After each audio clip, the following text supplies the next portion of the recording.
Hey guys, welcome to Design 370. This is the Advanced Logo Design course. This is going to be our second lecture for the first week. So we are going to be done with our first week after today as far as lectures are concerned. So if you have any questions, please feel free to ask me. Hopefully you guys had a chance to take a look at your assignment. Let's talk about that for a minute. Let me pull it up. So for week one, the assessment, you're going to be picking one logo designer from the list that you've been given. And I believe for the discussion, the first discussion, you're asked to read about the 10 logo design heroes, the 10 logo designers that have had the most popular logos out there who really kind of changed the course of history as far as design is concerned. And so you're going to be researching, but you only pick one for this assessment. And there's a list below. Ranges from Saul Bass, Paul Rand, Alan Fletcher. There's Raymond Loewy, Gerard Huerta. So there's quite a few, and you're going to do an in-depth review of the designer of your choice.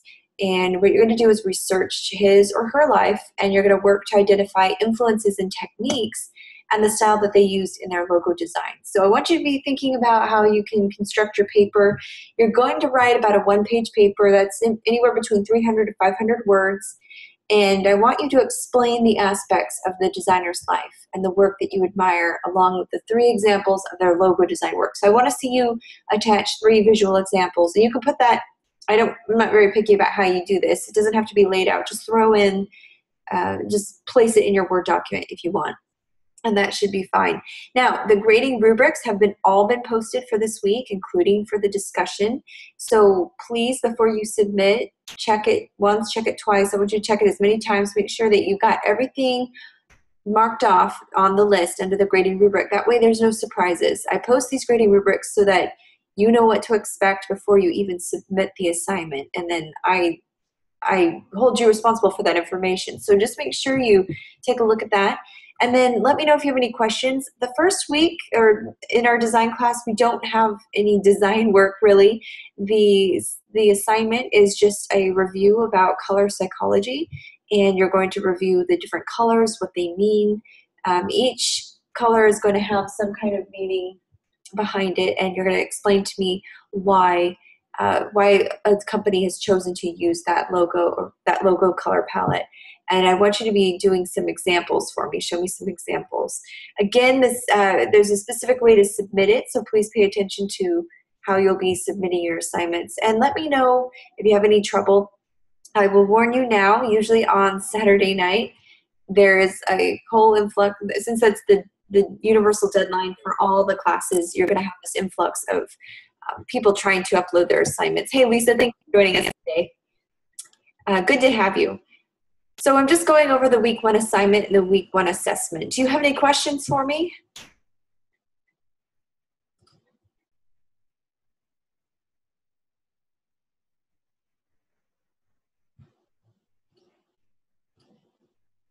Okay, so no questions from Lisa. If anything comes up, just let me know. I'll continue to, we'll go ahead and move on from this. So it's pretty self-explanatory. Again, you can always reach me by email if you have questions. I do want to jump into lecture so we can get this part over with, but then I'm going to go right into the design portion. The only reason why I want to do lecture first is I'll be going over the assignment 1 and kind of giving you, basically showing you how it should be structured and how to do it, and kind of helping you along with that so that hopefully it's not too much work for you in the end. So today this lecture is going to be divided into a couple segments. We're going to learn about logo design, what to do, what you shouldn't do, and logo design typography. We're going to be talking about how you should be picking the fonts for your logos, and sticking to the typical format. I'll kind of go through these slides, and then we'll reserve the last half or the last hour for design applications. So I want you to already have your Illustrator program pulled up, because I might stop you in between and we might do some exercises. And hopefully this gives you some time to practice and apply what we've learned today. So let's talk about understanding logo design. This is pretty simple, pretty straightforward. I've kind of broken it down for you in 7 elements that make logo design stick. And the first one is simple. Now, before I go through each one, I kind of want to preface this by saying a logo is your company's brand ambassador. What do I mean by that? Well, it's this iconic representation of your business. So since it will be the face of your company, remember we talked about judging a book by its cover in graphic design sense, yes, that does apply. So your logo needs to, or the company that you're designing for, it needs to stand out. It needs to be memorable. So people remember this. Remember we use the term top of mind recognition? That's the overall goal here. Have you ever come across a logo design that sticks in your mind? Can you think of something that you've seen recently, a product or a logo that has kind of stuck in your mind, or something that you can think of if I said, what logo have you seen lately? Can you name one? Nike? Okay, and why did you pick Nike, Lisa?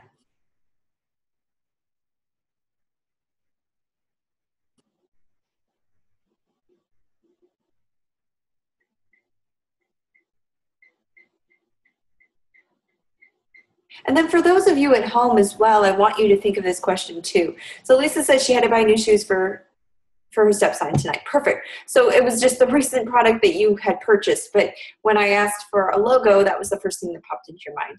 Great job, Lisa. Thank you.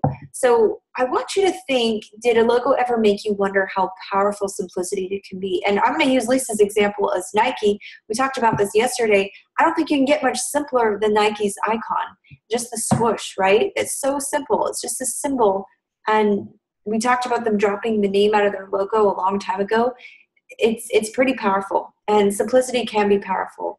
I want you to ask yourself also, has a logo design ever made you think this is pure genius? Because I feel like every time I look at a logo, and the simpler the logo is, the more amazed I am with it, because there's so much meaning, so much thought and concept that goes into the logo, that when it is in its simplest form, it actually really makes sense, and it clicks with me as an audience. And I don't necessarily have to be the target audience that it's trying to appeal to, but I have a really good appreciation for simple logos. So I can't emphasize this word enough, simple. This is what we're after. I told you yesterday, once you design your logo, or a logo when you start designing, I want you to ask yourself, how can I simplify it? And then simplify it again. So make sure that it goes through 3 stages of simplicity. The less complex you can make it, the more effective it will be. So I want to emphasize that. So remember, less is more.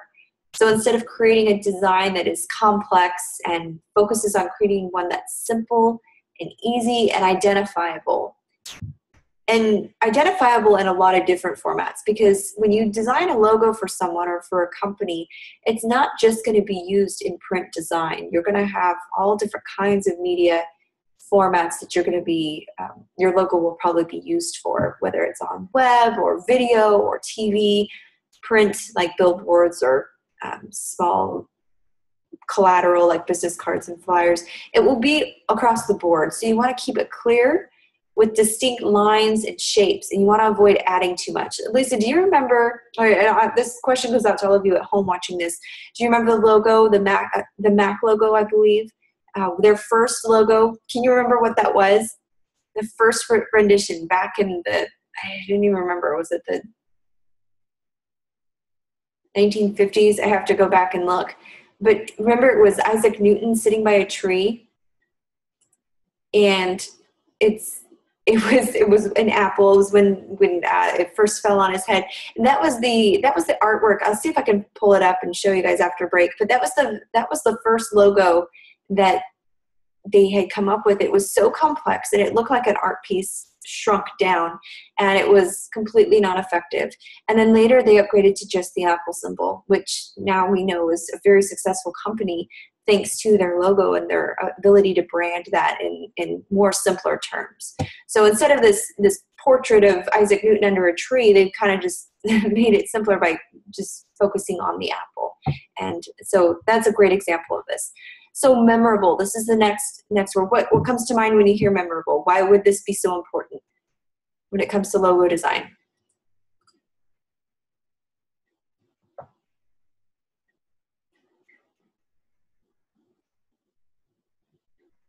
Leaving a lasting impression is very important. use a consistent color scheme that has no more than 2 colors when you're coming up with a logo. And I want you to create a symbol that represents the company you're designing for. And I think in week 2, we're going to be doing some logo designs. So remember, how many colors should you be using? No more than 2 colors.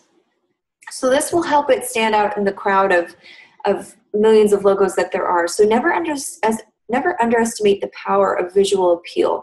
And that starts without convoluting the actual logo. That's okay, Lisa. I'm just kind of throwing it out there to whoever's listening. You're just fine. So 2 colors is kind of the max, maybe 3, but I would say stick to 2.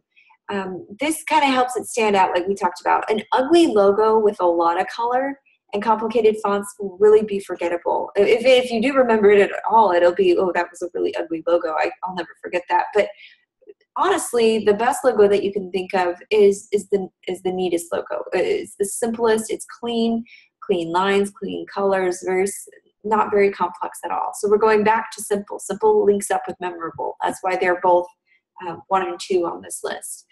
Also, let's talk about unique.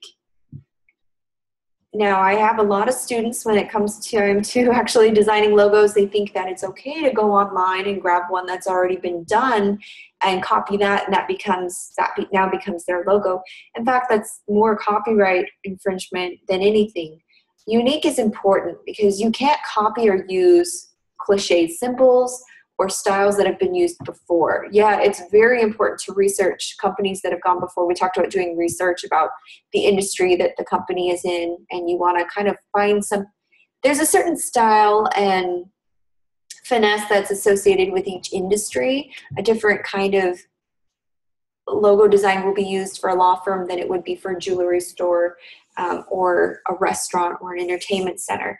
So we want to make sure that we're sticking to the industry and the style and the trends within that industry for logo designs, but we can't copy actual used symbols or styles. So you can use Google as your friend for inspiration and research, but a logo design that has nothing new to offer will easily be lost in the crowd, not to mention lead to a lawsuit. So you really want to make sure that you're unique. Creating an abstract image just won't do nowadays unless you can personalize your client's business and help it stand out by giving it some meaning. Abstract images or vectors are fine, but there has to be some meaning behind it. Remember, we looked at Amazon's logo and FedEx, their logo, and why was FedEx what was their meaning behind their logo? Or what was memorable about their logo? I think I pointed it out yesterday.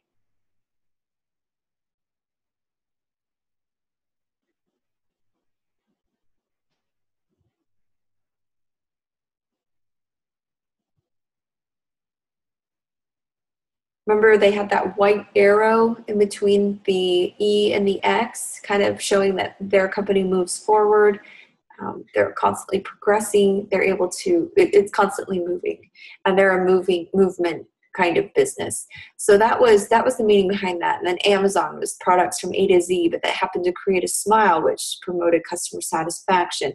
So there's a lot of versatility going on in these logos, but also there's a message that's being sent with the logo. So make sure there's meaning behind what you design. Versatile is the next word I want to talk about. I want you to create a logo or logos that are appealing, not just in color. A lot of students use color as a crutch. They think the more colorful and the more vibrant, the better the logo, and that's really not the case. Not only are you supposed to use fewer than 3 colors or no more than 2 colors, just color in itself, you shouldn't rely on color in itself to make the logo effective. Remember, I said make sure that once you design a logo in color, always design a black and white version, and it should not lose its appeal when it's printed in reverse colors.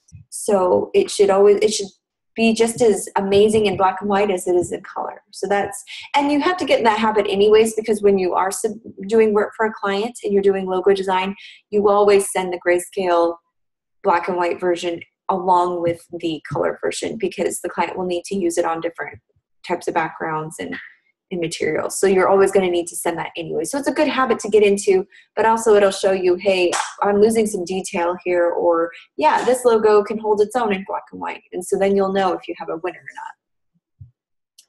Relevant is the next word. Allow the logo to reflect the vibe of the business. What kind of words would come to mind when I say bowling alley? What kind of words do you think about when I throw that business out? Ball, okay. Is it more of a serious? What kind of words would you use to describe a bowling alley? What kind of adjectives could we use? Family entertainment, okay, so something that's fun, maybe. Fun, family, entertaining. So maybe if we were asked to design a logo for a bowling alley, we would probably want something that kind of relates to those words, right? So you want to allow the logo to reflect the vibe of the company or the business that it's representing.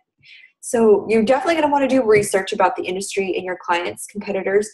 Also, don't use fonts or styles that will misrepresent the company. So if you're designing something that's fun and for family, you don't want to use a font that's too serious or too fancy. You want something that's casual and fun. And those words should direct the type of font that you use. Now, on the flip side, if you're doing something for a 5-star restaurant, you wouldn't be using fun kid-like fonts for the restaurant design. So does that make sense? You kind of want to make your design relevant to the company that you're designing for. It's got to flow. It's got to be relevant. So for instance, using a fun comic font for a professional law firm would probably be a big mistake. And you will be graded on the type of fonts that you choose, whether or not you chose something that reflects the vibe.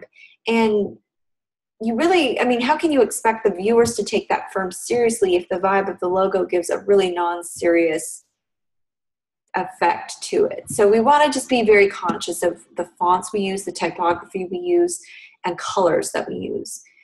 You want a logo that's scalable, and we talked about this yesterday. We don't design we only design in Illustrator with the vectors. We create our vector images. We don't use photographs because photographs aren't scalable. Yeah, sure, you can blow them up, but eventually they're going to lose their resolution, and they're going to get pixelated and very blurry. So they would be no good on large print items or even on some media formats like TV. So we want to make sure they're scalable and always done in vector format. And we want a logo that's timeless. These designers that you're researching this week have timeless logos. And I want you to think about why they stood the test of time. Why are they timeless, or why are they considered to have been so appealing, and there's so much universal appeal. So think about the elements that were used. They have universal appeal, and because they don't need to be redesigned every few years. Sure, some companies go back to the drawing board to give a facelift, but good logo designs adapt to the growth of the business. So I want you to think about that as well. You don't want to use a font that's going to go out of style, or a color scheme that's going to go out of style. It's important to be trending and to kind of stick with the trend if you wanted to, but it's also important to override the trend sometimes and, in fact, become the trendsetters. So I want you to think about how you can do that when it comes to your logo design. So, all right, let's move on quickly. I know this is kind of getting a little boring. I want to jump ahead here. We've got a lot to go over. Color psychology. So this is part of your assignment, something you were asked to do. Let's go through this real quick, and then we'll go to the design portion. Are there any questions so far?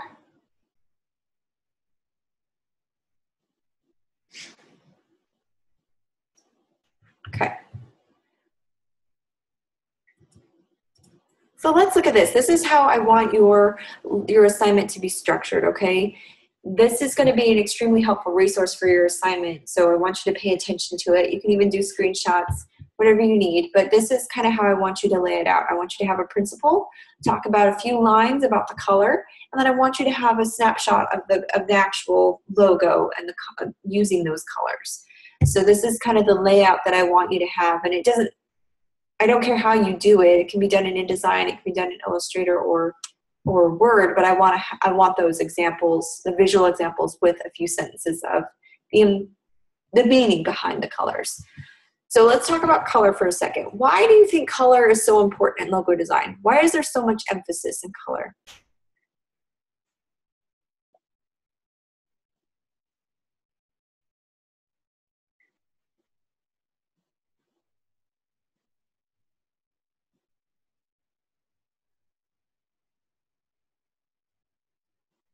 For one thing, color offers an instantaneous method for conveying meaning and message in your logo design. So as we see here, I mean, if we were to take the FBI logo, for instance, and paint it pink and maybe a little bit of purple and maybe add a little lace trim to it, it's probably not going to be as powerful as it is currently. So it's important because color conveys certain meanings and messages. So it's probably the most powerful nonverbal form of communication that we can use as designers. So we want to pick wisely. We want to choose a color palette that conveys the message we're trying to go for with the logo. So the way it works is our minds are programmed to respond to color. Certain colors will evoke certain emotions and trigger certain feelings. And the subliminal messages that we get from color, they shape our thoughts.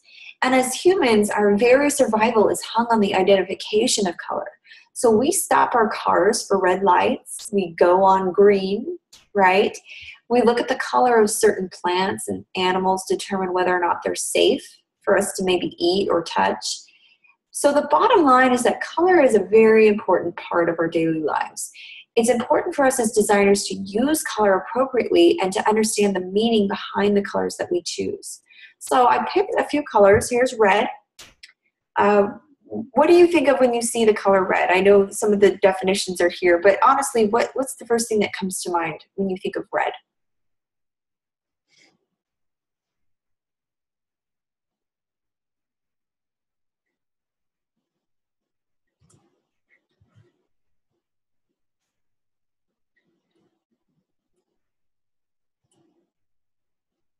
Rage, okay, anger, yes, red. Red does evoke that kind of a passion, strength, and vigor. There's excitement, and excitement doesn't always have to be positive. It can be negative too. Red is an intense color, so rage is an excellent word for red. I actually like that word. It can summon conflicting emotions though, so it can also go from blood and warfare, but it can also mean love and passion. It's often used in logo design to grip the viewer's attention, so it's very easily recognizable. It's often used in logo design. It's been known to not only grab someone's attention, but to raise their blood pressure or make people hungry. So you'll often see red used in restaurant logos or any food product logos. So I want you to think of a food product that has red in it, if you can, and think about how that's tied into the logo. Red Bull was the first logo that came to my mind, and Red Bull gets a double dose of red in its logo. And it's a great color choice for a logo because it represents an energy drink company, which energy happens to be the first word in the definition and meaning of this color. So you know the designer did their homework when they looked at the company, the product. They said, okay, this is food, it's energy drink. What color can we color it? So if they were to color it, I don't know, we'll learn later, blue or green, it wouldn't really have the same effect as red does. And the great color choice for this logo represents the fact that it's an energy drink company. And this company markets the drink as Red Bull vitalizes the body and mind. That's one of their mottos. And so Red Bull gives you wings is another one. But both of these phrases reinforce why red was an excellent color choice for the logo. So by accenting the red with yellow, and we'll learn what yellow means in a minute, this is a loose color palette and it's created for the brand. So, whoop. Let's move on. Okay, let's talk about pink for a second.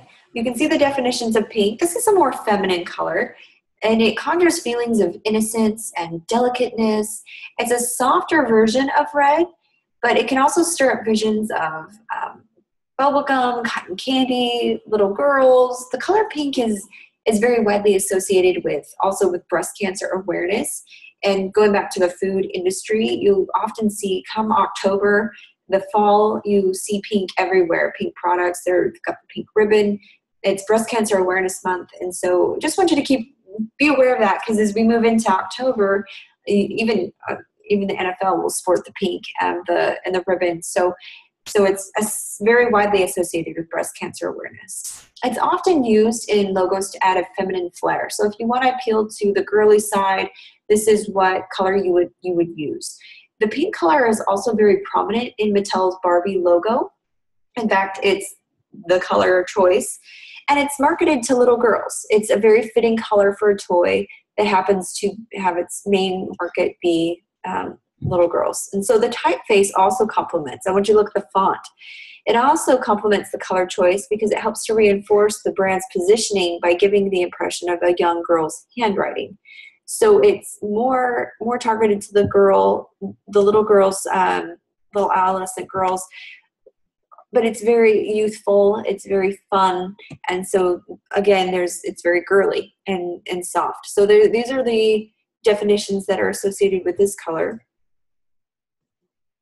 The next one is orange, and you can see the definitions next to it. Orange is made up of red and yellow. We know that combination makes orange, but also represent attributes from each of those colors. So orange is less intense than red, but it still packs a lot of punch. And it's more playful and youthful than red. So you can commonly find it used in logos to create a playfulness or to stimulate emotions and even appetites. So orange is also a color that you might find in the restaurant industry. Orange is a perfect color choice for Nickelodeon, which is the logo that I chose, whose target audience happens to be children. So this is what they're playful, they're fun, they're enthusiastic. This is the kind of vibe that the company wants to put off. So the color orange is very, very fitting. Orange is fun, it's lighthearted, youthful, and this reflects the TV channel's programming. All their shows go along with those descriptive words. Now, the design of the Nickelodeon logo, it supports the youthful theme with the paint splattered backdrop and the playful typography. So all these elements combined make a very effective, simple logo. All right, what's something you think of when you think of yellow?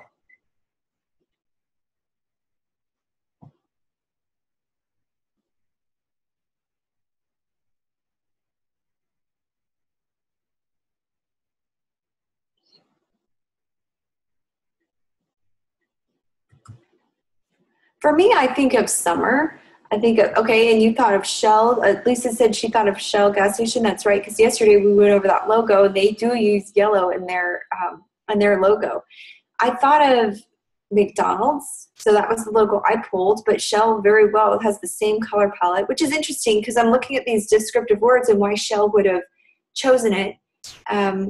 It could just be positivity. I don't know. Let's find out why Shell might have chosen the color yellow by looking into the color a little bit more. Yellow, much like red, can have conflicting messages. So it can have positive and negative messages. And if you think that colors are confusing in America, wait till you do some color psychology research outside of the US, because each country has certain colors that mean certain things that are negative and positive, and it gets so confusing. So if you were to have a logo that went international, you would definitely have to do your research on this one. But with that said, yellow can represent sunshine and happiness, or it can also represent cowardice or maybe caution, a warning. So yellow is bright, it's highly visible, which is why it can often be found on caution tape and other road signs. Yellow is also often used in logo design to grab attention. So if you want to get someone's attention, use yellow. Maybe that's why Shell gas station used it. I'm not quite sure what their thought process was behind that. But it also creates happiness. So when you see yellow, you think of it just makes you happy and warm. And we all know that the successful McDonald's franchise, the Golden Arches, that their slogan is, "I'm loving it." So like Red Bull, McDonald's uses this loose color palette. And the difference is that McDonald's is mainly yellow, which is fitting for this brand that focuses more on marketing to children, being playful and happy. The red works well as an accent color because it's been known to raise one's blood pressure and evoke hunger. So you'll see red used a lot in fast food chains. Can you think of another fast food chain that uses yellow and red? Or red at all? You could just, any fast food chain that might use red.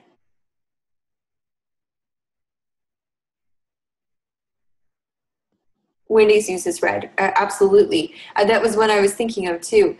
Another one that uses the yellow and red combination is Carl's Jr. That's another pretty famous chain that uses the yellow and red. So it's starting to all make sense, right? Because these colors actually mean something. Hardee's, yeah, that's an excellent one. Very good job, Lisa. Yeah, they even use that color palette. So you'll start seeing, it's funny, as you start learning about the colors and what they mean, and you start analyzing logos, even as you're, I'm such a nerd, even as I'm driving down the street, I'll look and I'll see, oh, they use that color because it means this. And it just makes sense. And so you'll see in the fast food industry, a lot of colors kind of overlap. You'll see some similar colors used because of the meanings, because of what they're trying to do. They're trying to evoke hunger, and they want to get your blood pumping, and they want to get you through that drive-through real fast. So let's move on to green. This is another color, I think, on your list.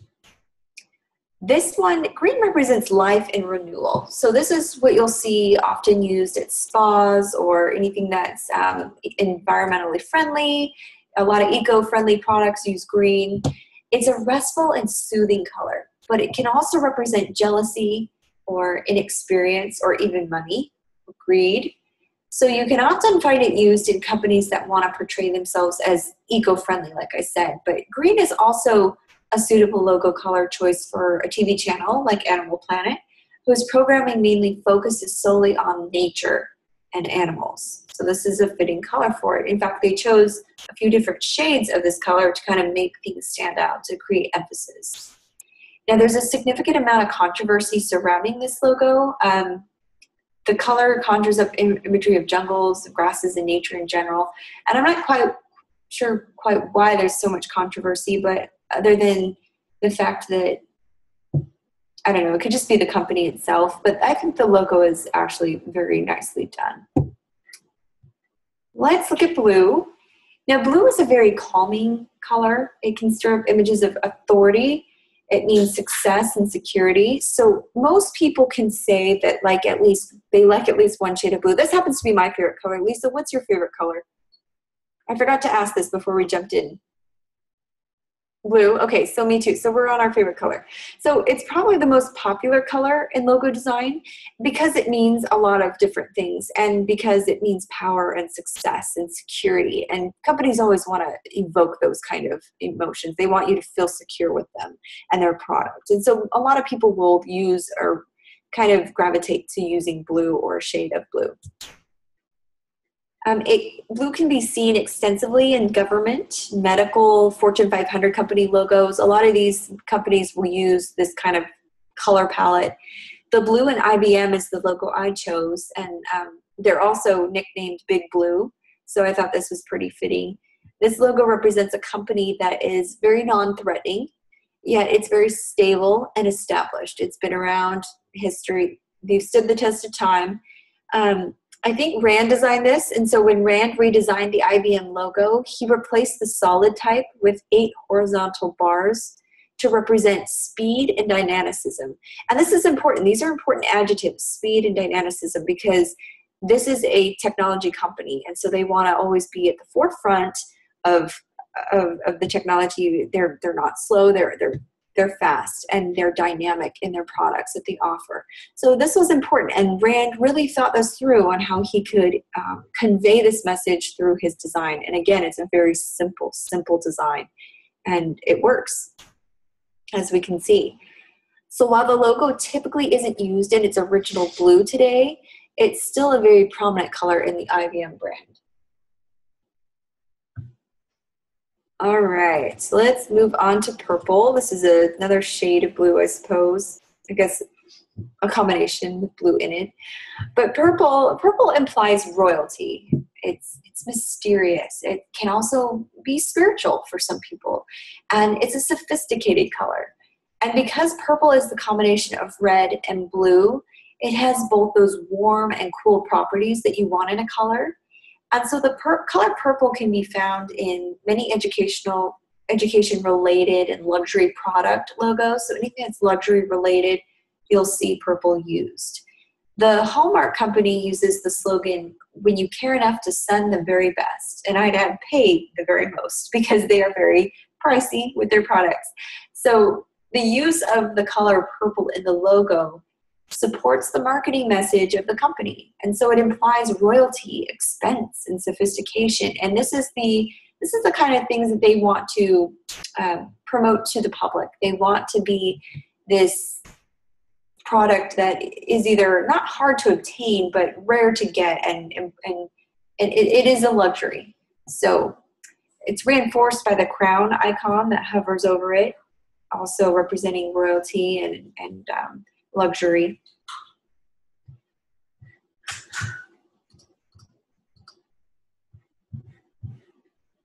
Okay, are there any questions so far before I keep going? No? Okay. All right. Hopefully this is all making sense, and hopefully this is helping you with your assignment. Let's talk about brown.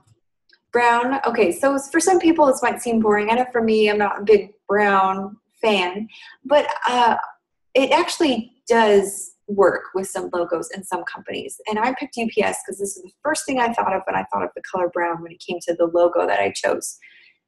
Brown indicates nature, it's very woody, and it represents utility, so it's functional. But brown is also used in logos related to construction and legal logos because it's so simple. It's a simple, warm color, and it's also neutral. It provides some neutrality when you're using it with other colors. The slogan, "What can brown do for you?" is UPS's motto or tagline, and this is one of the most recognized brown logos. So UPS uses the color brown to differentiate itself from the competition. Not very many people use just brown in their logo or brown at all. But UPS uses the color not only to differentiate itself from their competitors like USPS or FedEx, but while the color may be received as too utilitarian or boring, UPS has kind of taken ownership of the color a little bit, and they used it as a point of distinction. So for them, it works. And recently, and I'd say about in 2003, they went back to the drawing board and kind of redesigned the introduction of adding another color to it. So they brought in yellow, and this brings in some warmth and friendliness to the logo and a certain richness to the mark. And I think it's very effective. I think it's just beautifully done. This is one logo that I think used brown in a beautiful way. Let's talk about black. Black is technically the absence of all color, and so, but it's very powerful, and it conjures authority just like blue does. It's a bold color, so it's a bold choice, and there is some elegance and tradition that's associated with it. So it's not as humdrum as one might think. Black is a very powerful color. Black can be found in many logos for its boldness, simplicity, and even sophistication, which I think those three words kind of define this 007 logo perfectly. The James Bond 007 logo is solid black. And the color choice for this classic spy movies logo really works well because the color represents the authority, and it's also very mysterious and sophisticated because James Bond is, he's very sophisticated, and that was a part of the 007 movies. All those adjectives, all those descriptive words kind of fit this logo color choice. And if you add a little bit of pink on it, you can see how one color choice would really skew the definition or skew the perception of the logo, and it wouldn't be as powerful. It doesn't pack as much punch. All right, let's talk about gray. Gray is somewhere between black and white. So from a moral standpoint, it's a gray area. It's the area between good and evil. It's also known as a neutral and very cool color. Gray is often used for the type within logos because it's neutral and it works well with most other colors. And so you'll often see it used combined with other color palettes, gray, silver, those kind of things. A lot of car companies use silver and gray in their logos, like Mercedes or Audi, I'm sorry, and what's the other one? I'm trying to think, Toyota. So a lot of car companies use this color palette. Now, gray could be viewed to represent well, I should probably say it represents the respect and the authority that comes from the company. And so I can't say this company's name without stumbling, Swarovski. They're a company that deals in fine crystals, lead crystal glass. So the logo for the luxury brand here, the maker of lead crystal glass, they used gray. And gray could be viewed to represent the lead that is part of the product that the company makes. But it also can represent respect, like I said before, and even authority that comes from the history of a company that has been around for over 100 years. And so I think this gray palette is very appropriate. Okay, the color white. You're like, well, I haven't seen a white logo. But white is the universal color of peace, and it represents purity. So it can also be found in logos as reverse text or negative space. So usually it's combined with another color because obviously you can't just see a white logo unless it's on a background. But while green may be the more prominent color in the Girl Scouts logo, it also uses the negative space to create the silhouettes of the two faces. So the combination of these silhouetted faces and the white create a certain purity and innocence to the logo, and I think it's beautiful. So very simple. Okay, so are there any colors? I think that concludes or any questions? I think that concludes our slides about colors. Okay, now I did want to point out before we jump into Illustrator, as you can see that these colors can usually be found in logos that we all recognize. And so when you're doing your assignment, I want you to consider the meaning of the colors when the designer was choosing the color palette for the logo. And even when you start designing logos, I want you to take I want this to be a thoughtful process in the colors you choose. Don't just choose colors at random. Think about the type of company, the type of industry, and pick the colors that would be the most fitting. So next time you're designing a logo, which will be next week, I want you to remember and kind of ponder the meaning of the colors that you choose. And I want you to do it wisely because you will be graded on the color choices that you make. So just remember, color psychology consists of culturally created ties that can change over time and location. So depending on where you are in the world, a color will mean something different. But by no means is this the end-all be-all list. I want you to know, even though we touched on, 10 colors, that it's just to basically give you a foundation of how to be thoughtful when you do choose a color palette for your logo. But hopefully this gives you some insight on how color plays a part in the logo design process. Okay, let's jump into Illustrator. This is the fun part. So Lisa, do you have yours up? Is it ready to go? I can give you a minute if you need.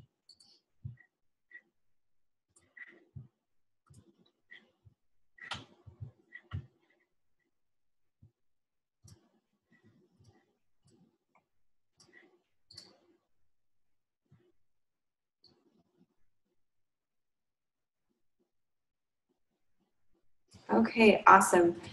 All right, so we're going to close out of this for just a minute. I'm going to close out of the chat box here. So I'm going to step you through the logo design process. We did it a little bit yesterday, but this is very important. Lisa, can you check to see if you have this font, Rockwell Bold? Hopefully if you have it in yours, everyone else will. I'm just curious to see if you have that font. You do? Okay, perfect. All right, so so those of you at home, hopefully you can follow along. And if you don't have this font, that's fine. You can use something that looks similar. All right, let's get started.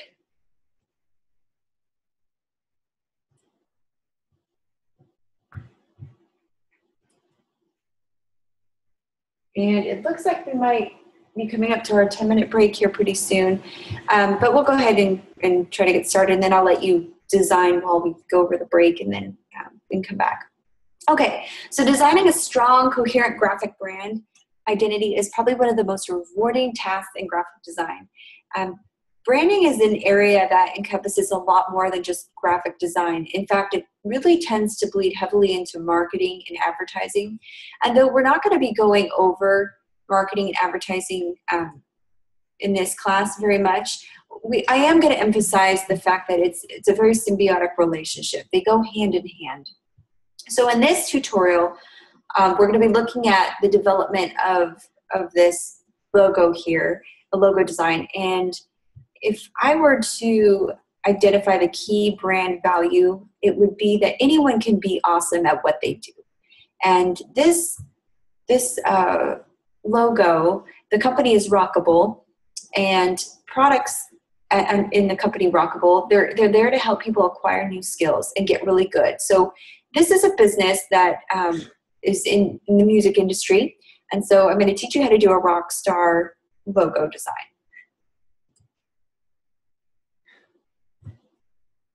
And sorry, my computer is freezing. I'm not able to move my screen. Let me see if I can get it.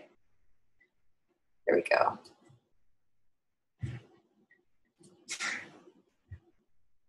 One second.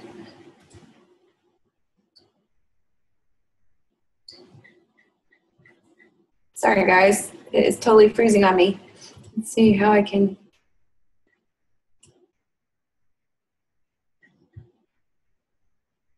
Okay, well, we'll talk. We'll just keep talking until I can get it to work. Let me scroll down here and zoom out a little bit. These are going to be the colors that I'll be using.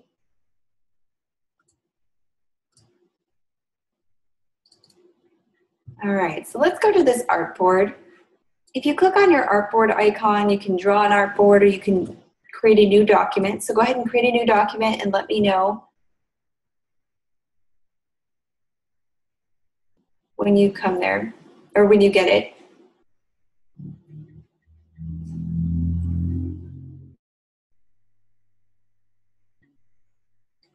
So in this tutorial, we're going to be talking about a development of a logo for a company called Rockable Press. And this is a little division of a company that makes ebook guides to learning how to do things. So we have a book, this company has a book on how to freelance, a book on how to design, a book on how to be awesome at whatever it is that you're doing. So Rockstar something is kind of the feel and the vibe that we want to go with. So based on that key brand value, I came up with a few different phrases: Rockstar something, or you can be a rock star, or just something that promotes someone's ability to master something. And so we're going to try to come up with a really cool logo that can evoke that kind of emotion. So with a bit of lateral thinking, we can come up with Rockable, or Rockable, sorry. Rockable is the company, and it's made up word. It's a made up company, but it also sounds real. So Rockable, and that is what we're going to be designing today. So I want to ask you, what makes a good logo? We went over the 7 steps, and we want something to be recognizable and distinctive, right? So I'm going to grab my type tool. If you click and drag, and I'll be talking as I'm stepping you through this. I want you to find your asterisks. And if you have the font Helvetica,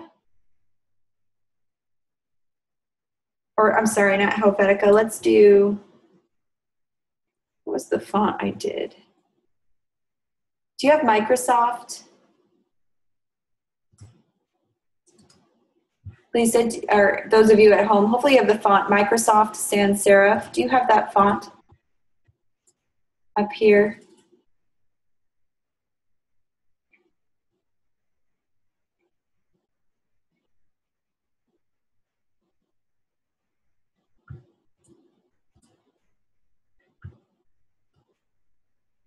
Yes, okay, awesome. So if you select Microsoft Sans Serif as your font, and that's right up here, and then just draw an asterisk or find the asterisk on your computer keypad. And then go ahead and expand this logo quite a bit.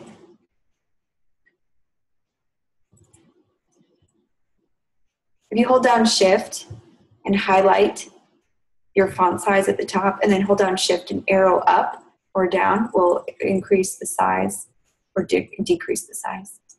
So I'm at 230 points right now.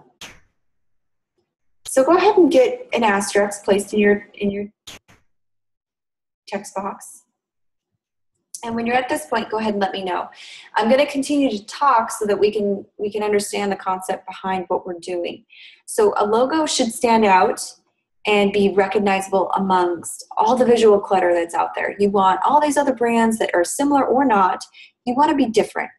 And you don't want your identity to become confused with someone else's. You don't want to be too similar to someone else's already done logo, because then someone will associate you with the company that's been around forever and start buying their products. So you really want to be distinctive.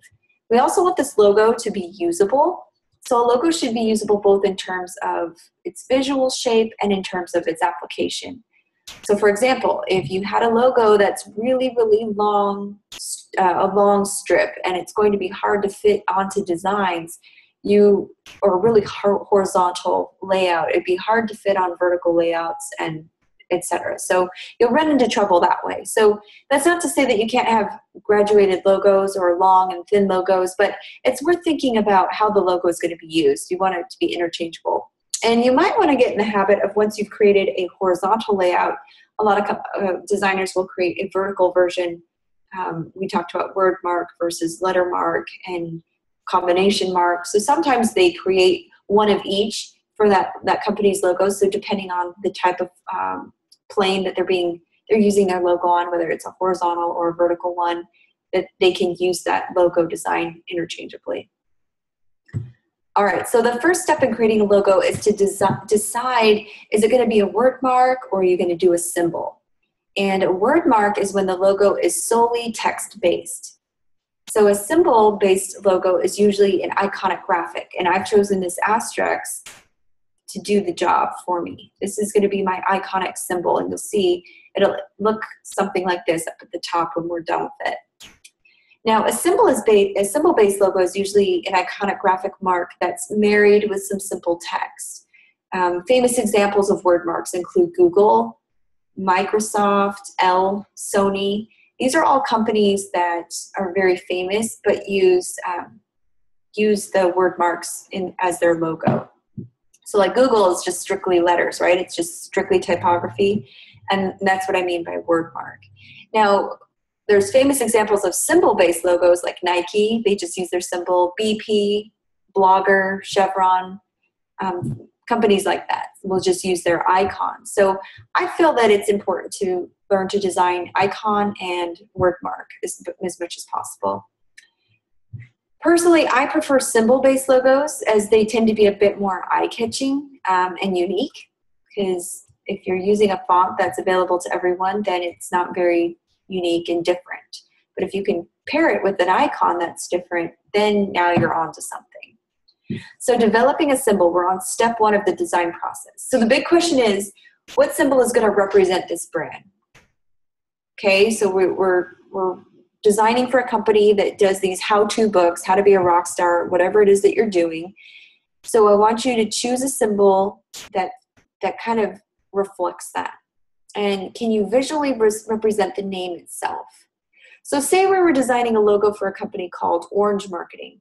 What kind of icon would come to mind if I said this company is called Orange Marketing? Just off the cuff, what kind of icon would you use for a company called Orange Marketing?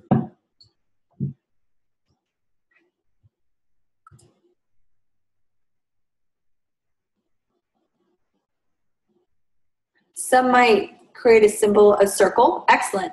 A circle, a simple circle. Some might decide to do a symbol of an orange even. You could really make that that's also a circular symbol. So is there a symbol that communicates the brand values? So let's say you were designing a logo for an investment company, and it was all about secure investment, something you might choose What kind of icon would you choose that would be a safe image to represent security?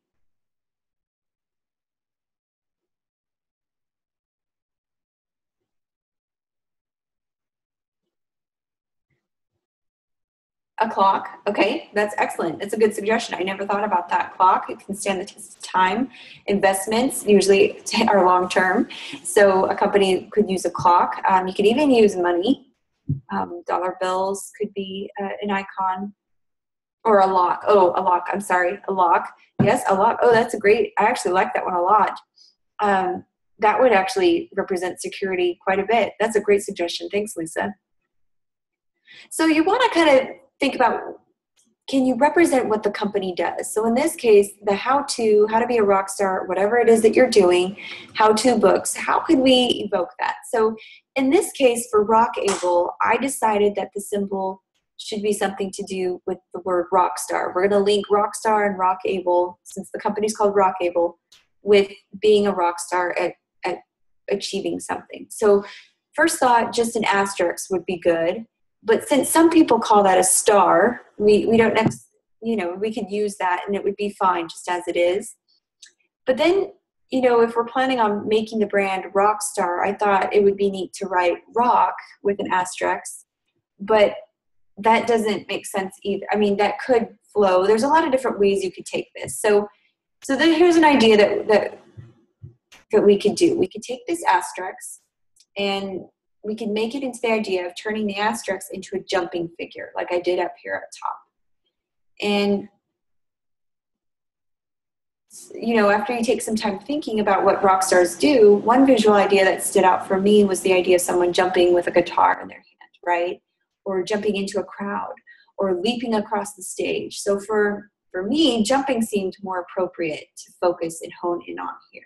So this idea is going to appear as we make this symbol. So let's zoom in a little bit on our asterisk. If you go to type, scroll down to create outlines. So go to type, create outlines. What this does, and we talked a little bit about this yesterday, is it now makes it an editable vector. It turns in your font or your text or whatever it is into, it's uneditable in the terms of being able to adjust the type of the letters, but it now turns it into an editable vector image. So let me know when you're at this point, and I will move on. So first I found an appropriate asterisk character. I just kind of scrolled through a whole bunch of fonts to find the one that looked most like a jumping figure. Not all asterisks are created equal, I will have you know. So it took some time to look. And make sure you're using the Microsoft Sans Serif font to get this asterisk.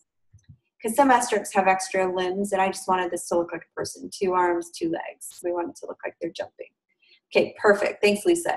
Then after you go to type, create outlines to turn it into a shape, you're going to use the pen tool. And I don't know if you're a master at the pen tool, and you don't have to be for this assignment, but you're going to create a path. You're going to create a shape. We're just going to trace. Basically, we're going to decapitate its head. We're going to take it off. You're just going to draw from one end to the other. Whoops. Be sure to deselect the shape before you start drawing, because then it will continue your path and you really don't want that. So make sure you deselect your shape before you start drawing.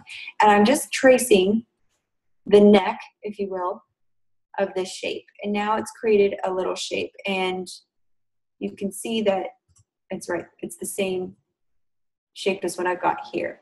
Because what we're going to do is we're going to use our Pathfinder tool to cut it. So once you've drawn it, make sure with the pen tool you connect each point. So I'll show you how to end it. Let me zoom in here, even bigger. You're going to go click once, straight across, click twice. You're going to come down to the base, right where the asterisk meets. And I'm just tracing it, that's all I'm doing. But to close the shape, you have to go back to the original anchor point that you once drew, okay? And once you've done that, when you click off of it, you'll see that you have your shape outlined. So let me know when you're at this point, and we'll move on.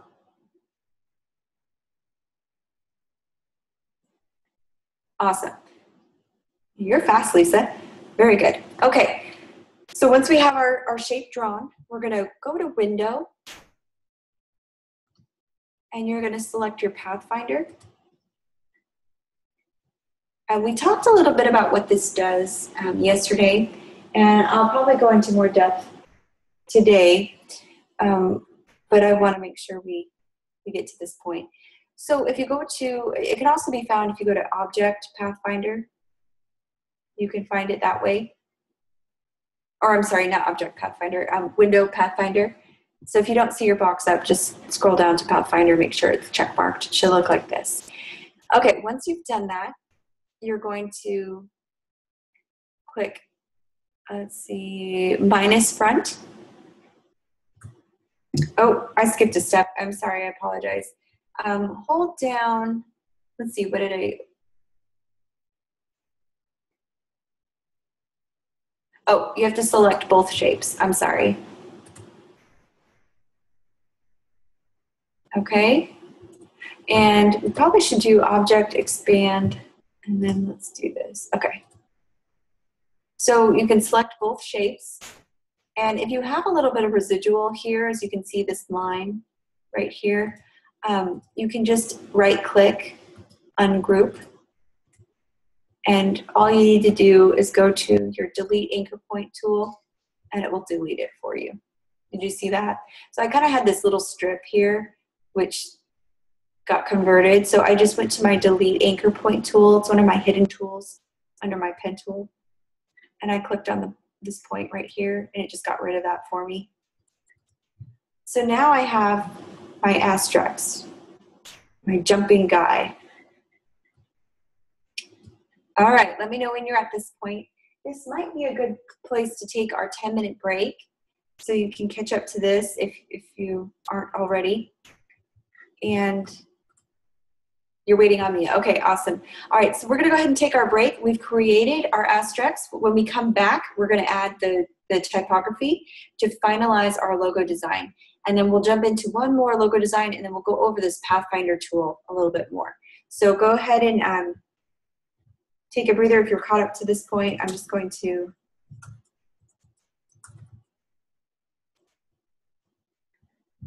put this up here for people who are viewing the recording. Okay, great job, Lisa. I can't wait to see. Actually, before we go, do you want to share? Show me what you've got.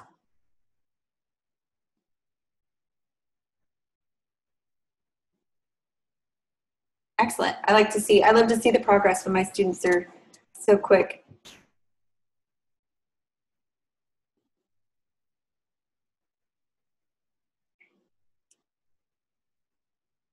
Oh, wow, that's perfect. Beautiful. Great job.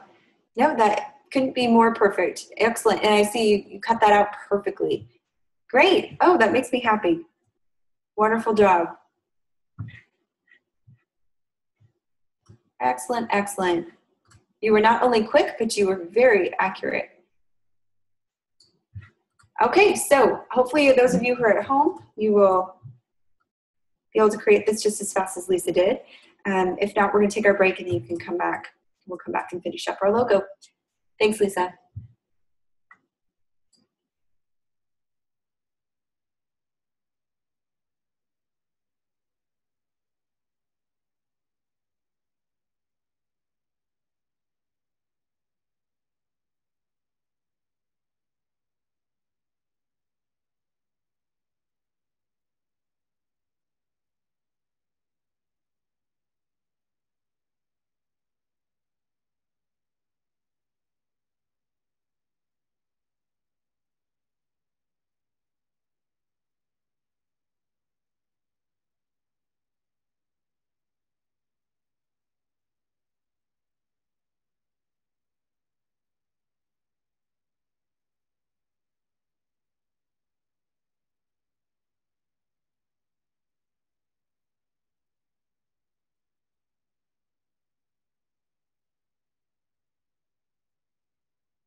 Okay, so let's get back to choosing a font.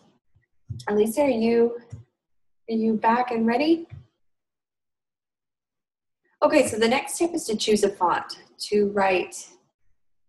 And you want to decide how fussy you want the text to be. Good, Lisa, I'm glad you're here.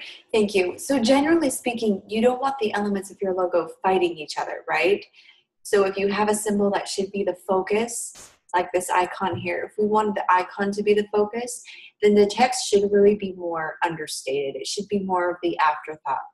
If you're only using a word mark for a logo, then you really might want to choose a more decorative or embellished typeface, something that stands out. But in this case, the symbol is quite straightforward, so I don't mind if the typeface isn't really minimal. They can kind of be equal. Now, at the same time, there's a symbol as well, so I wouldn't want anything too frou-frou. I don't want to make it too fussy or too fancy. Besides, what I want to do is kind of stick pretty similarly to what I've got going on here, the vibe that I've got going.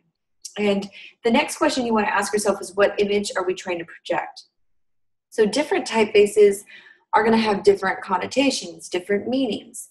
So whenever you choose a typeface, and this is the typeface I chose, Rockwell Bold. Hopefully you have it in your Illustrator.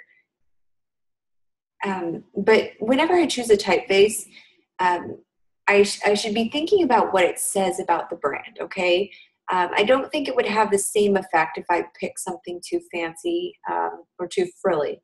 So what I want it to feel like is it's strong. I want it, basically what you need to decide is, do you want a feminine or masculine feeling to it? Do you want it modern or classic, strong or delicate? Do you want it to be friendly or more standoffish? So as you learn about typography, you'll learn to associate different meanings with typefaces and to kind of see what's appropriate for what. Now, the only way to learn this really is to pay attention to how and where different typefaces are used. It's kind of one of those things that you can teach the principle, but until you apply it. So I'll show you, for example, we'll go through some. We'll type in the name of the company. All right, and I'll expand this a little bit so we can see it. Okay, and I'll just kind of scroll through here, and you can see how some may be fitting. Well, obviously that wouldn't be. Let's try this. That definitely would not be. And this is one font you want to stay away from, Lucida or Apple Chancery. Those are extremely dated fonts. This one's too frou-frou. This has too much going on, as you can see, and it would distract from my symbol, my icon. Now, if I was going straight word mark and I wasn't going to have any icon in my logo whatsoever, then maybe I could stand to go a little fancier of a font, more intricate of a font. But remember, in logo design, it needs to be legible. It needs to be readable for the young and the old, and at a distance and close up. So while this may be fine because I'm sitting 10 inches from my screen, if I were to step back to the end of my room and then try to read this or have someone do the same, it might not be very legible. So we want to stay away from fonts that confuse the letters too much. And it'd be kind of cool if it was just the R that looked like this and then the rest was a little bit more legible. But in this case, there's too much going on, so this wouldn't be a very good logo choice. This is probably too simple, not very interesting, not very custom. So you kind of want to keep your eye out for fonts that will reflect what it is that you're trying to go for. And I thought that the font Rockwell was a really good fitted font for this logo. So we're going to stick with that. Let's see if I can find it. Here we go. I'm going to go with the bold choice. You can go with regular or bold, whatever you want to do.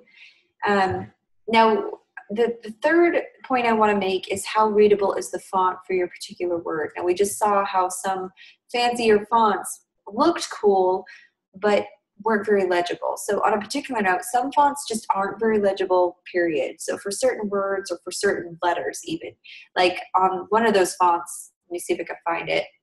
It was that really cool, it looked like a rock font. Let's see if I can find it. Almost looked like it was tag.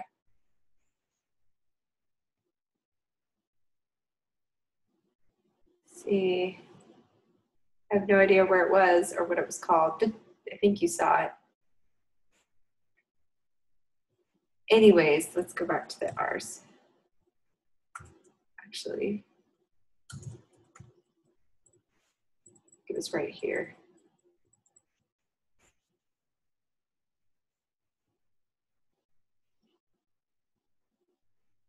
There it is. Okay, so that Lucida black letter.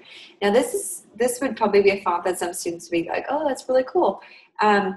However, it's very hard to read some of these letters. So this would not be a good font to choose. So hopefully you're kind of getting the do's and the don'ts. Years ago, I used a font for freelancing design work that just happened to be, you could read it really well for the letters G-O-O-D, good. But pretty much every other letter in that particular font really sucked. So for some reason, that combination just looked really spot on. And it was a nice G, very simple O's, and a nice D. But the rest of the word was terrible, and it was really hard to read. So that's probably the first thing that we need to look for, is how legible is this font that we're going to use. So that's why I chose Rockwell. So we'll go back to that one. And it's very fitting for the type of company that we're using.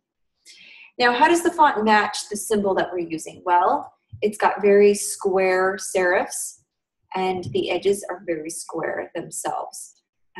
So it really matches, it really goes well. Also, the thickness of the font really matches the thickness of the asterisk or the jumping die. Now, the symbol and the word need to have a really happy relationship where they support each other. So I want you to think about their relationship when you're trying to find fonts to go with your icon. Think about how the two contrast each other in a good way. So because my symbol is so simple, it almost looks like a letter itself. So I want to find a typeface that matches it in the weight. And that way the symbol can be part of the word almost, okay?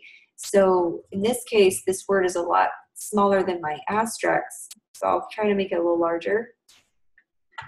And I'll try to shrink my asterisk down a little bit. So if I were to bring it down, this almost looks like it's another letter, right? We're going to shrink everything down. So by doing this, it looks like it could stand alone as one of its own letters. So it's important to find something that matches. Now, if I were to change this to anything else, I don't think it would have the same feel or the same effect.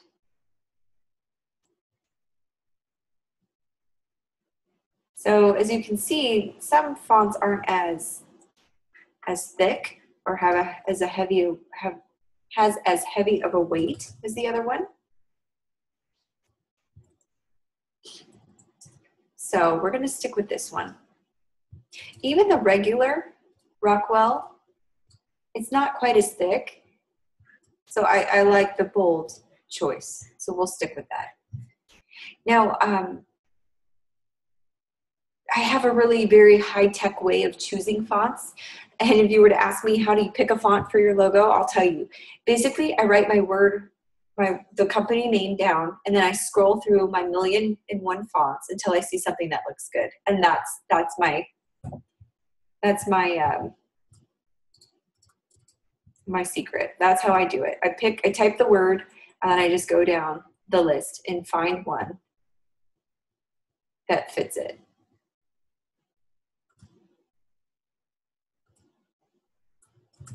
So if you found another font that you think would look good with this, please feel free to use it. But let's talk about developing a color palette now, okay? And that's where we come to this portion right here. These are the CMYK values that we'll be using for the logo. I'll copy the logo over here. Whoops.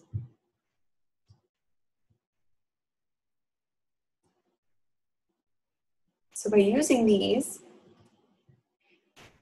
now next we need to choose a color palette for the brand. So this is the next step. This is step 3. As I mentioned before, Rockable Press, I I wanted something bold. However, it should also be a friendly and modern feel to the logo. So what color means friendly?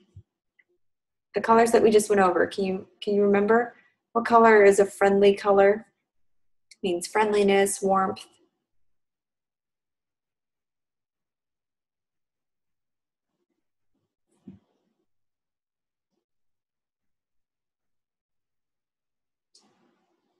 Yellow, absolutely. That's right, Lisa.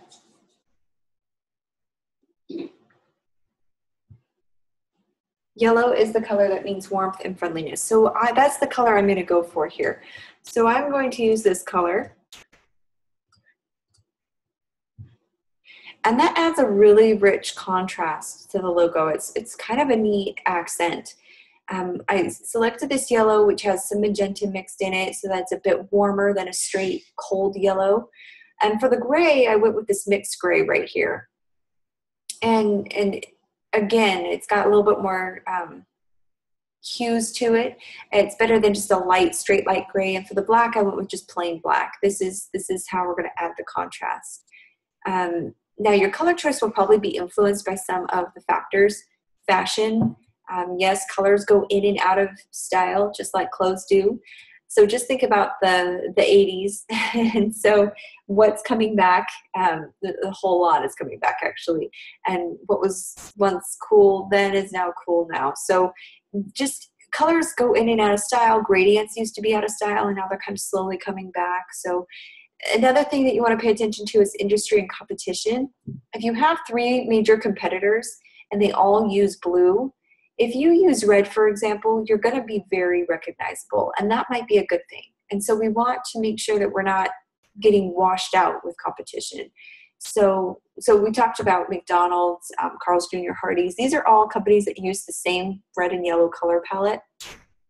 And so it's easily, yes, they have icons that are very different, logos that are very different, but the colors kind of they all kind of blend. So not one really stands out to me other than the quality of the food.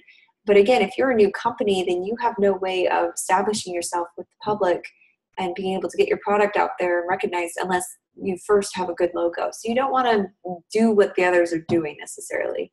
And the third choice that's usually influenced from, third factor that choices are usually influenced by is meaning. So just like fonts, colors have meanings, and not just one either. So red is angry, rage, we talked about that, but it's also passion and love, etc. So Coca-Cola doesn't necessarily mean that it's angry, right? Because red is also loud and exciting and bright and evokes hunger. So according to an article on psychology that I read, red and yellow tend to make people want to eat quickly and leave, which is why that they're so often used in fast food logos. So again, there's meaning behind color, but in this case, I want to be warm and friendly. I want to be approachable because my product is all about how-tos and teaching people. So we're going to use this. And you have a couple options here when doing a logo. Let's talk about horizontal versus vertical. This originally can be the logo. Oh, and go ahead and select your text and go to type, create outlines, and this will make it vector editable. So we can start expanding. Now we can do a few things. We can do this where the icon is just the same size as the letter, or we have this option where we can shrink down the logo or the icon so it's more of an afterthought.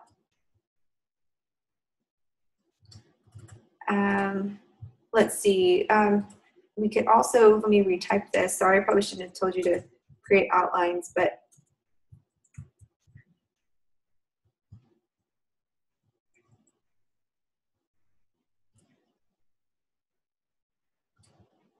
let's do this. I'm going to do all uppercase and see if this has more of a fit.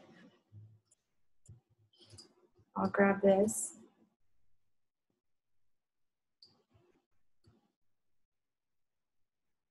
I've got to shrink this down.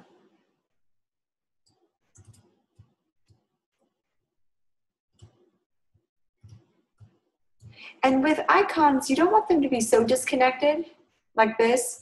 You don't want too much negative space in between the icon and the word, but you also don't want to be, you know, holding hands with it. So we're going to give it some breathing room is what we like to call it. Like this.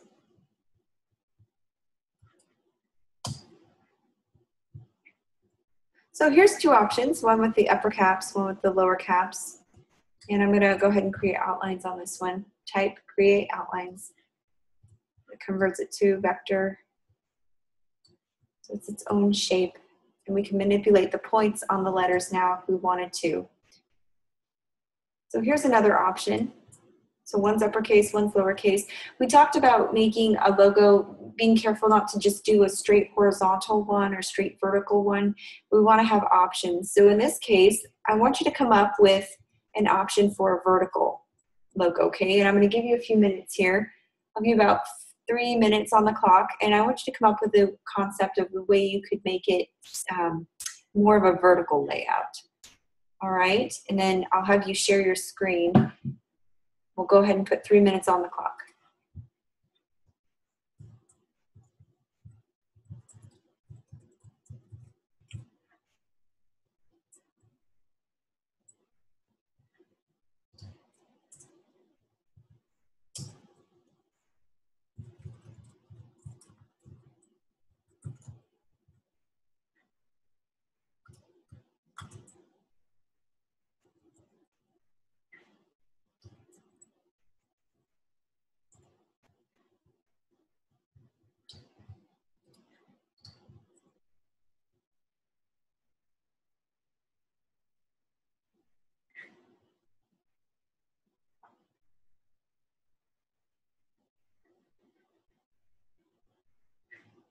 Also, the last step, which is step 4 in the logo design process, is placement and the final logo. So the last step in logo design is to place the symbol and text together, which is what we're doing here. And what you're doing, you're going to do a vertical version. I just did a horizontal version. And I should note at this point that choosing colors, typeface, and creating the symbol, this all usually happens as one organic process, and it just makes more sense to explain it in steps. So I'm sorry if it seems so choppy, but usually when you're at your computer, these steps kind of help you if you're new at the process on where to go and what's in order. But it's usually a gradual process that happens pretty naturally once you're at the computer. So I've placed the symbol and typeface together, choosing the sizing, and I want the symbol to feel almost like a punctuation on the end of the word, not necessarily the star of the show. And at this size, the symbol weight is very similar to the text. So that is to say, if you compare how thick the lines are on the text and the symbol, they match really closely, and I really like that. It makes it feel more uniform. But at this point, it's also important to decide how we would lay it out if we needed a vertical layout. And so with that said, we'll probably have 1 more minute, and then you're welcome to share. I'll do a quick version. There's no right and wrong on this. This is all personal interpretation. So I'm just going to copy this over.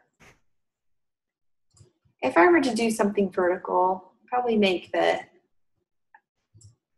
jumping guy, the asterisk, a little bit bigger. And then I'd make the text a lot smaller.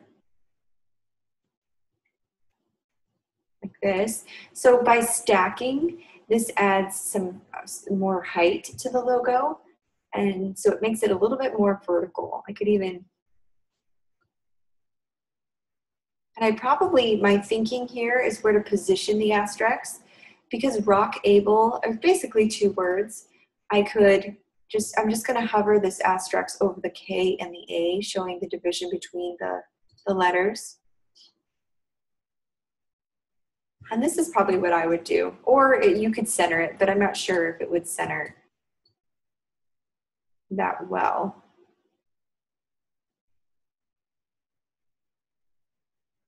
Let's see here. More like that.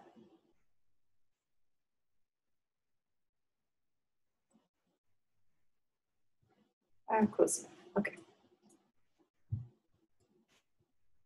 I think I'm going to center over the K and the A. That looks better to me for some reason. So that would probably be a vertical option, and I'm gonna shrink it up just a little bit, bring it down. So this would be my vertical version. Lisa, did you come up with one that you would like to share?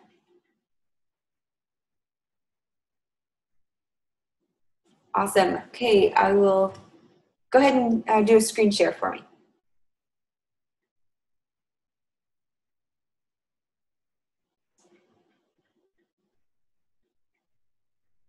Very cool. So that's the horizontal layout. Awesome, awesome. Great job on the font. Very good. I like that. And she even placed it on the other side of the text, which is kind of cool too. That's a neat interpretation of it. I like that. Very good job. Okay, so as you can see, there's a lot of different ways that you could play with this. It's left for your interpretation. But here would be a vertical layout, just like that. Okay, and it might also be good to get in the habit of, it's also, I might want to point out that it's important to decide how the logo is going to look when it's on a dark background. So what we would do with that is grab a rectangle, and I'm going to make the rectangle black so we can see what it looks like on a reverse background. And these letters I'm just going to convert to white, and I'll keep the asterisk there. So we want to basically see if it can hold its own on a black background. And I think it looks just as good as if it was on a white one. So we know that with this, we've got a very successful logo. So the next steps, oh, my screen's at the beginning. Oh, okay, thanks, Lisa. Let's see. Oh, I always forget to click back. I'm sorry. So I was just going to show you that if we added a black square or background to the logo and did the reverse text, if it's still just as strong, which I think it is, that means you have a very effective logo. So it's always a good test to kind of see if you've got too much color going on and then you convert it to black and white or to a black background, sometimes it gets lost. Now, I want to talk about color for a minute, because if you were to put a dark color on a dark background, that makes it very hard to see. Do you see that? So be mindful that when you're designing for a light background that you want to use dark colors, but when you have a dark background, you want light colors so that they pop. You want the colors to pop no matter what color background they're on. All right, so as you realize, there really isn't much to designing a really cool, effective logo. Design versus technique. One interesting aspect of design is that it very often does not involve much actual technique with Illustrator or Photoshop. And that is to say there aren't really any special technical tricks that help with design. Most of the time, it's really just about placing objects and figuring out the visual hierarchy, like what's going to be the star of the show, what's going to be more the subliminal or the afterthought. And most of the time, it's really just about placing objects and figuring out the visual hierarchy and ensuring that there's a nice balance of space and elements. We talked about not having this icon too disconnected or too close. It's all about spacing and the other elements we talked about. So in the case of this, there's really no technique to it. I mean, we did something to create in the beginning to create this icon, but it's just an asterisk in the end. So it's more about creating, it's more about creativity and trying to use the elements that you have. So just kind of making something out of nothing is pretty effective. And that's when you get paid the big bucks, because if you can be a quick designer, you can think on your feet, you be creative with the materials that you have, then all of a sudden that becomes something pretty cool. All right, are there any questions about this? Thanks, Lisa. We'll see you tomorrow, or we'll see you next week.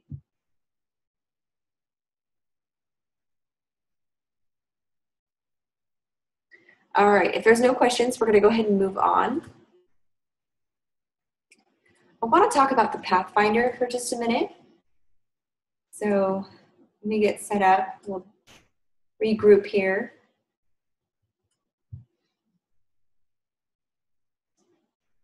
I'm going to create another artboard here.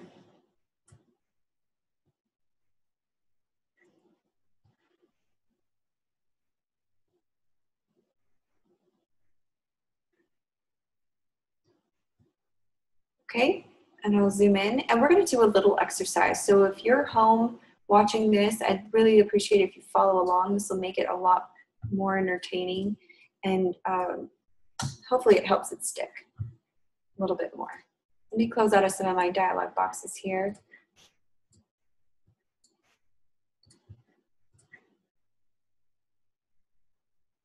So if you aren't familiar with Illustrator's Pathfinder palette, you might want to take a minute to practice this with me, because it's a true time saver, and this is where the majority of logo creation begins.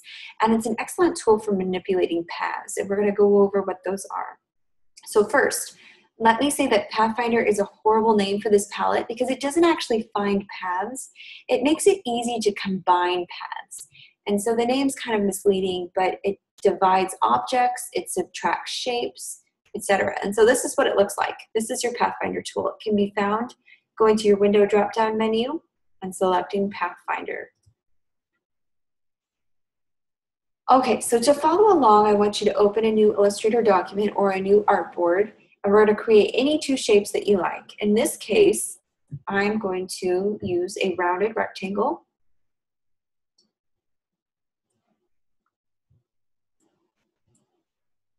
With no stroke. And I'm also going to use a star. And I'll give my star a different color, just like that. Okay.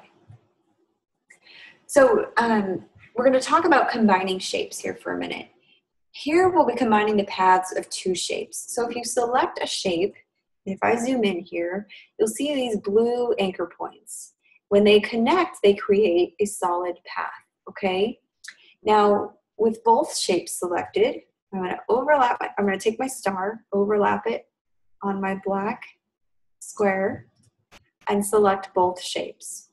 And right now, this computer, or the computer recognizes this as two separate shapes, which they are. But if I click the Add to Shape area button in the Pathfinder, which is this one here, the Unite button, what happens? They both now are one solid shape, so it united the paths. So now you should see something like this. So notice that the Pathfinder changes the fill color of both shapes to the color of the one that was on top. See that? My star was orange, and so when I united the shapes under the shape modes, it took the color that was on top, the top layer's color.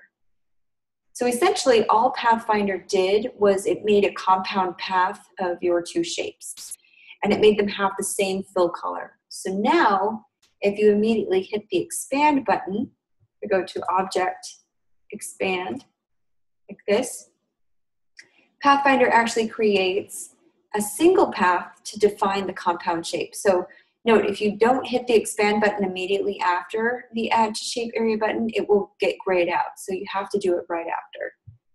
So, but now it recognizes it as one single shape. So after clicking expand, you should see a single path like this. And when I deselect it, it's not grouped, it's actually combined. Pretty simple, right? All right, let's back up. Okay, now let's talk about subtracting shapes. We'll keep that star right there on the square. This is a neat one because you can basically use any shape as an eraser or a cookie cutter, so to speak. So overlap your two shapes similar to this, okay? We're gonna move our star in a little bit. Now with both shapes selected, again, click the subtract from shape area button. So it's also called subtract or minus front, like that. So what this does is Illustrator subtracts the top shape from the bottom shape. Remember we talked Illustrator was all about mathematical equations, so we've got some addition and subtraction going on here. And the shape doing the subtracting needs to be on top. So you probably noticed that the path from the top shape is still there. So immediately click the expand button. So object, expand. Okay. And get rid of the extra paths left behind from your cookie cutter if there's anything extra, which it doesn't look like. So now it's cut just nicely into my square. All right. So that's what the subtract button does. And you'll notice if I put something else behind it, it's not just a white star. Let's see if I can find. Give this a different color so you can see. Just like that. So now it's basically got the transparent color behind it. So you can do some pretty neat things with this. All right, so we'll just back up.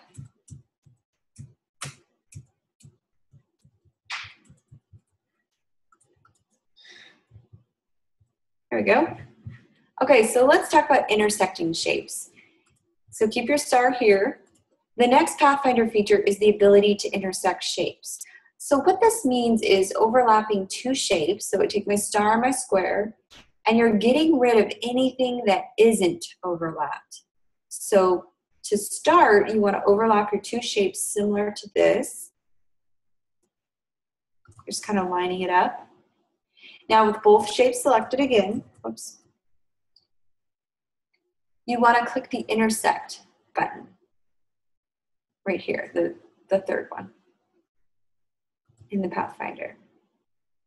So what Illustrator did was it got rid of everything except the parts of the two shapes that were overlapped.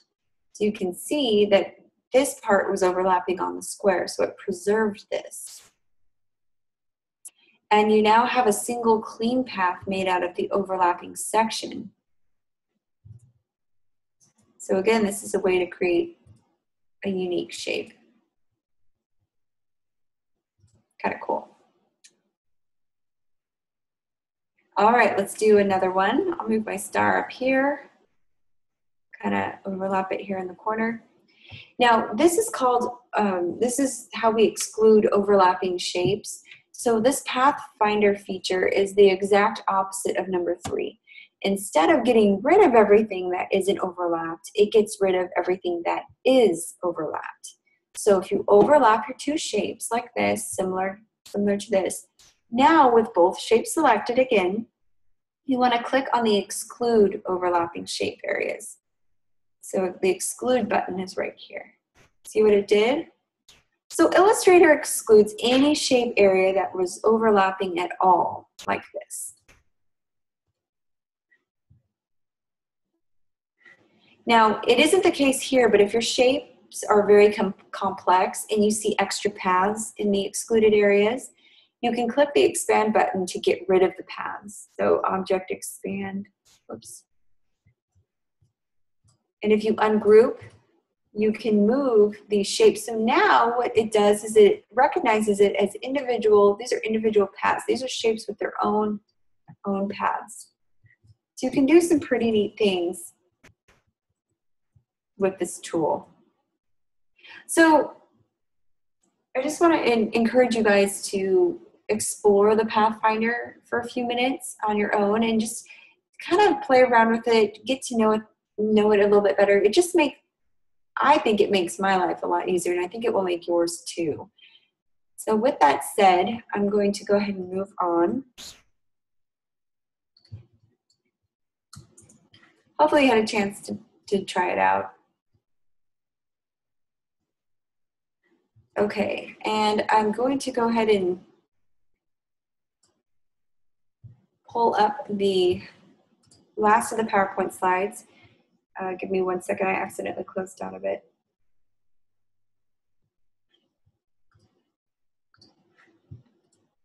One second. Here we go.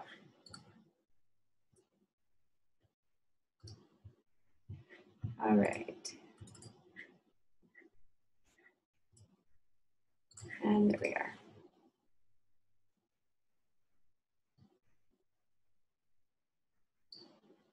Okay, so let's go on a little bit more. We talked about color psychology. Oh, let's talk about legibility, some typefaces real quick. This is very important that I do think we need to touch on.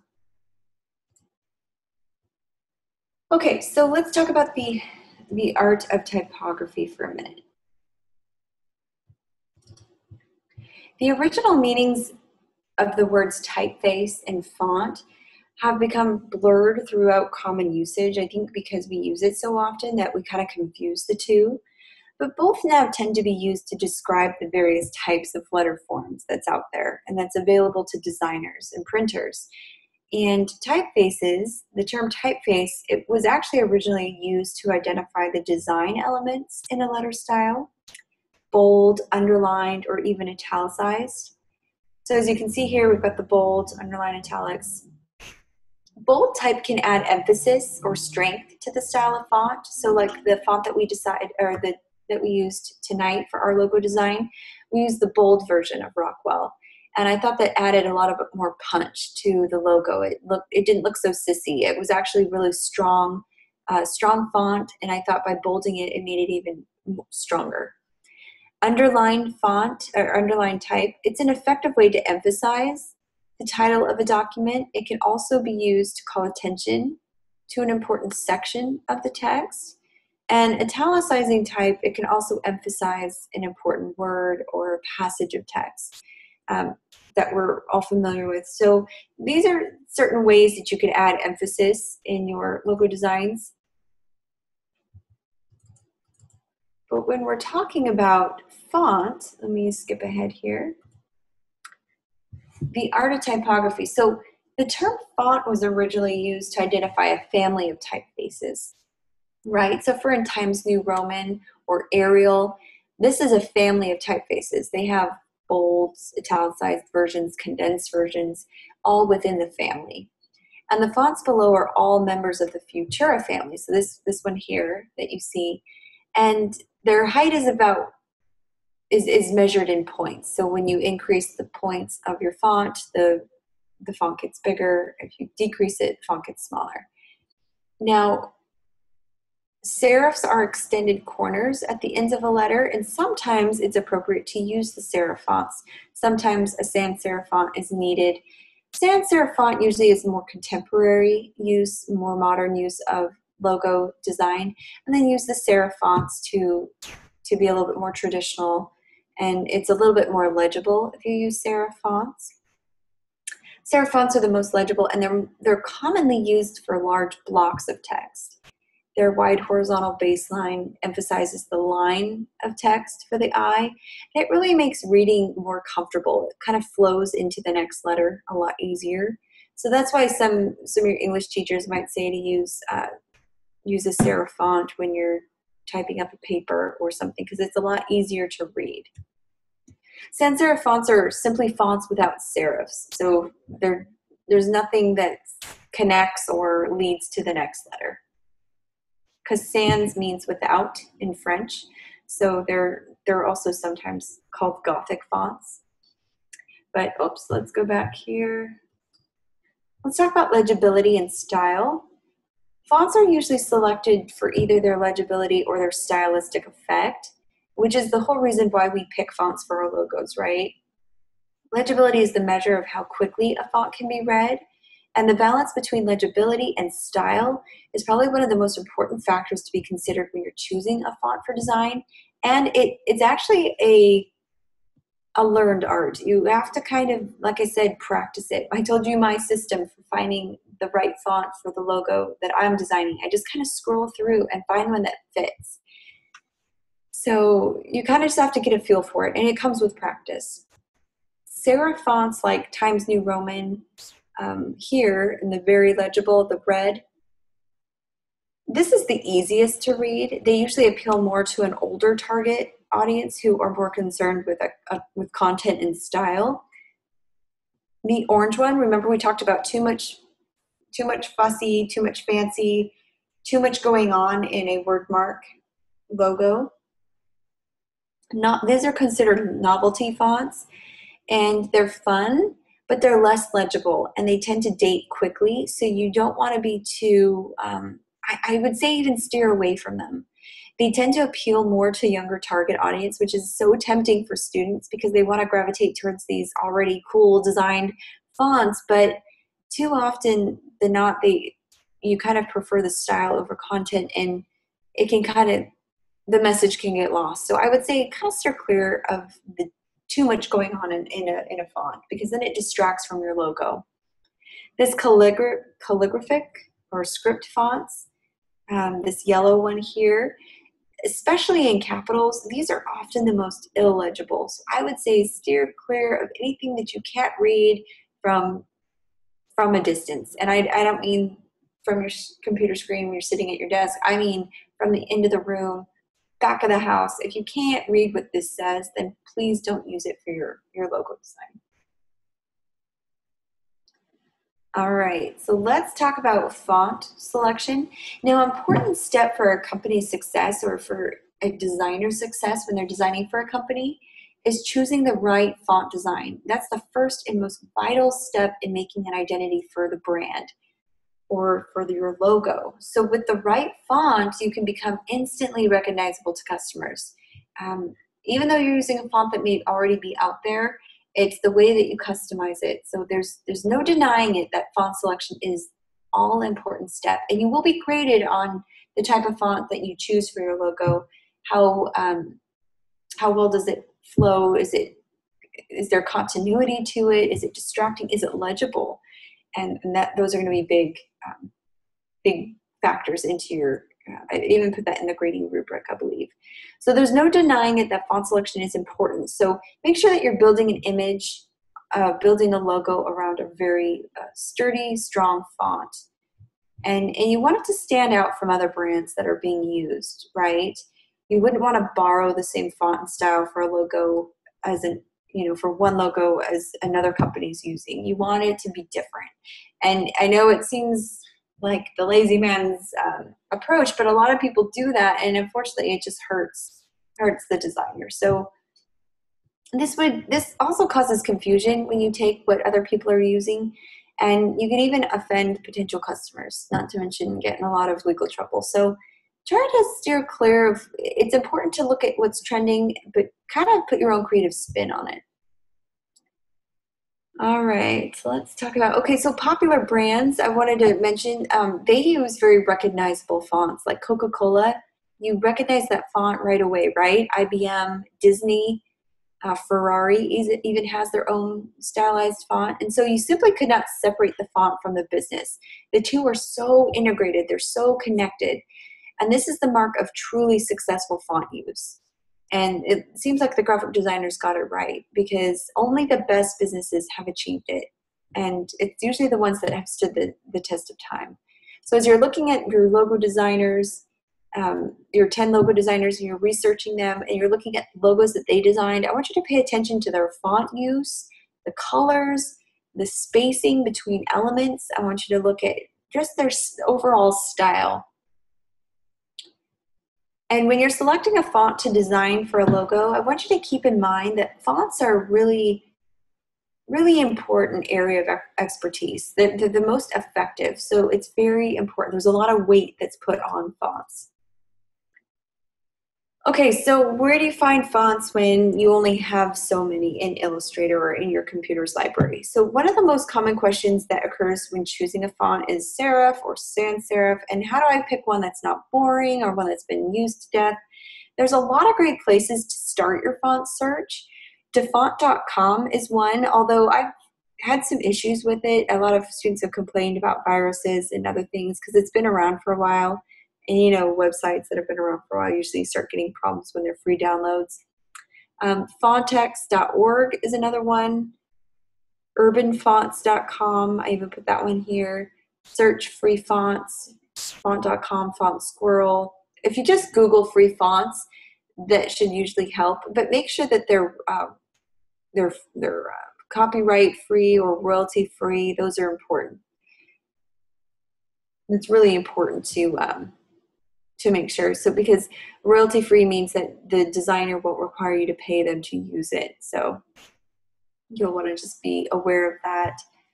And I think that concludes our lecture. We'll go ahead and in here next week. We'll start Monday, 7 p.m. Pacific Standard Time. If you have any questions about the assignments, I think this week is just going to be strictly writing papers and doing some research, commenting in the discussion. Be sure to make your posts and do your daily checkpoints. The discussion, you won't be able to make that up for a grade if you miss it. So it's very important that you get to it. But anyways, it's been great having you guys. Thanks for joining me, and we will see you guys later.